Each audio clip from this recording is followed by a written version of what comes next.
அனைவருக்கும் வணக்கம். இளவரசன் அப்படின்னு சொல்லக்கூடிய ஒரு இளைஞர் வேலையை முடிச்சுட்டு அந்த இரவு நேரத்தில் வீடு திரும்புவதற்காக போய்கிட்டு இருக்காருங்க.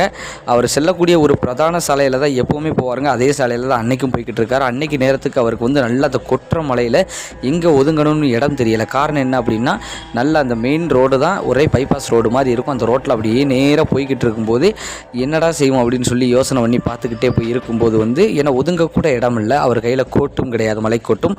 அந்த கொற்ற மலையில் இடது பக்கம் பார்த்துக்கிட்டே போகும்போது ஒரு சாய்ப்பு போட்ட மாதிரி இருந்திருக்கு. சரி, இதில் போய் நின்றுக்கிட்டால் நமக்கு மலையிலேருந்து கொஞ்சம் நேரம் தப்பிச்சுக்கிடலாம், அடுத்து கொஞ்சம் வெறிக்கும் போது நம்ம போயிடலாம்னு சொல்லி இளவரசன் நம்பிக்கையாக அங்கே போய் நிற்கிறாருங்க. அதற்கப்புறம் தான் தெரியுது யாரோ முணங்குற மாதிரி எல்லாம் லேசாக அழுகிற மாதிரி எல்லாம் குரல் கேட்கு. என்னடா ஏது அப்படின்னு சொல்லிட்டு சுற்றி முற்றி பார்க்குறாருங்க. கொஞ்சம் தூரத்தில் ஒரு நபர் நிற்கிற மாதிரி தெரியுது. காரணம் என்ன அப்படின்னா, நல்லா ஒத்து பார்க்கும்போது தாங்க தெரியுது அது நபர் கிடையாது. காரணம் அவர் நிற்கிறது ஒரு மயான காடு, சுடுகாடு.